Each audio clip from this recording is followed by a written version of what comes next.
Sallallahu ala Muhammad.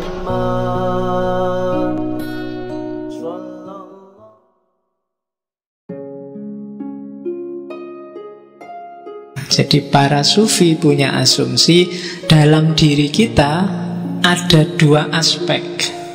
Yang pertama aspek nasut, dan yang kedua aspek lahud.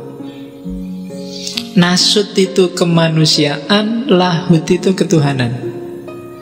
Jadi jangan salah, Allah sejak awal sudah bilang wa nafakha fihi min ruhi, ya kan? Wa khalaqa adama ala suratihi, atas gambaran citranya Allah, Allah meniupkan ruhnya dalam dirimu. Nah, maka kita ini manusia tapi punya dimensi ketuhanan. Sebaliknya dalam diri Tuhan, ini yang kalimatnya agak ada lahud ketuhanan tapi juga nasut. Lah kok Allah ada kemanusiaannya, nasutnya Allah itu yang lahud dalam dirinya manusia. Jadi dimensi kemanusiaannya Allah itu sebenarnya dimensi ketuhanan yang ada dalam diri manusia. Maka kan gitu, kalau pingin Allah masuk dalam dirimu, nasutmu yang manusia sisihkan, biar tersisa lahudnya. Dan lahudmu itu nasutnya Allah ketika Allah memanusia. Dari situ Allah bisa masuk dalam dirimu. Wah, ini juga yang harus kamu ulang besok di rekaman. Jadi nggak bisa sekali dengar langsung paham. Jadi ada Tuhan, ada manusia, ya kan? Kalau kamu pingin Tuhan masuk, sisihkan manusianya, karena nggak mungkin Tuhan nyampur. Tuhan bersatu dengan dirimu. Seandainya toh nyampur kayak itihad, yang hilang bukan Allah tapi kamu. Kayak setetes air yang nyampur ke laut, ya nggak usah dicari lagi setetes airnya di mana, yang kelihatan hanya laut. Jadi seandainya itu nyampur, tapi kalau di lahat tidak nyampur, tapi siapkan aja kondisimu, sisihkan nasutmu, sehingga yang tersisa lahud. Kalau lahud ada, maka Allah bisa masuk. Yo kayak lagi-lagi contohnya pacaran, sing gampang memang pacaran. Misalnya kamu naksir cewek apa cowok, terus yang kamu taksir itu bilang, aku ndak suka cowok yang ngerokok.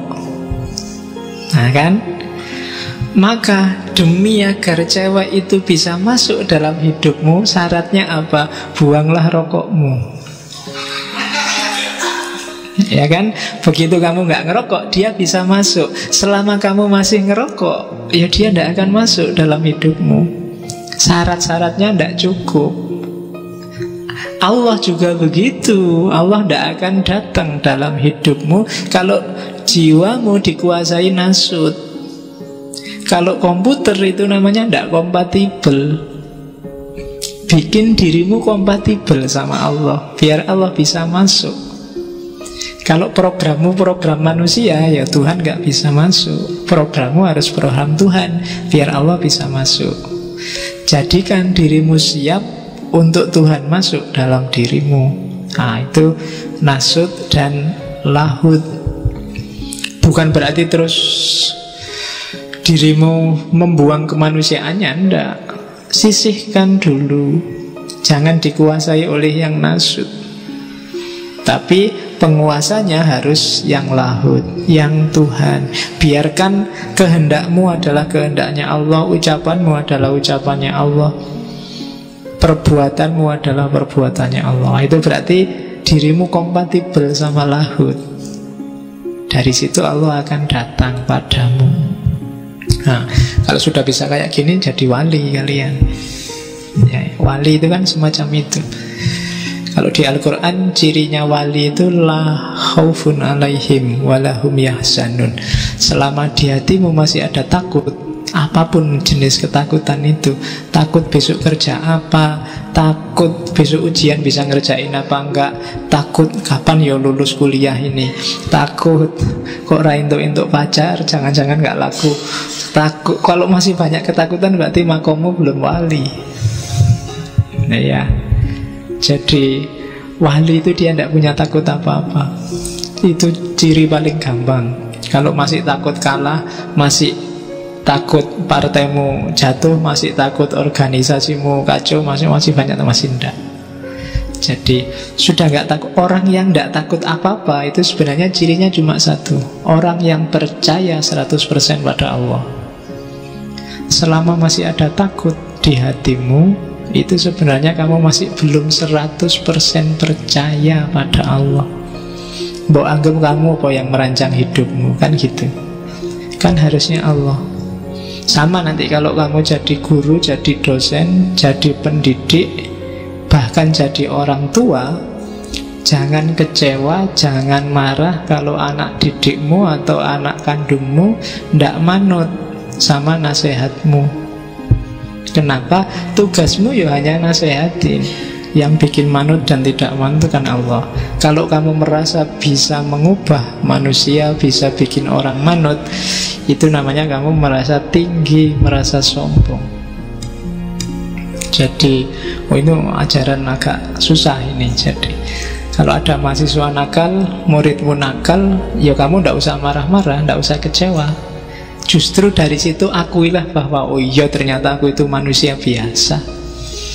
Iya kan? Oh ternyata aku itu ya memang bukan Tuhan. Yang bisa ngerubah orang kan Tuhan. Tapi kalau kamu marah-marah, kecewa, itu ada nada sombong di situ. Seolah-olah kamu itu bisa ngerubah, kamu itu bisa bikin orang jadi lebih baik. Enggak. Oke. Jadi cirinya itu. Kalau kamu ingin jadi wali, bisa enggak semua kekhawatiranmu hilang, imannya jadi 100%. Tidak galau oleh apapun. Aliran sesat banyak juga tidak galau. Ada banyak orang gegeran tidak galau. Dan kamu yakin dengan skenario-nya Allah 100%, itu wali. Dan kalau sudah wali jangan khawatir, Allah yang melindungimu 100%.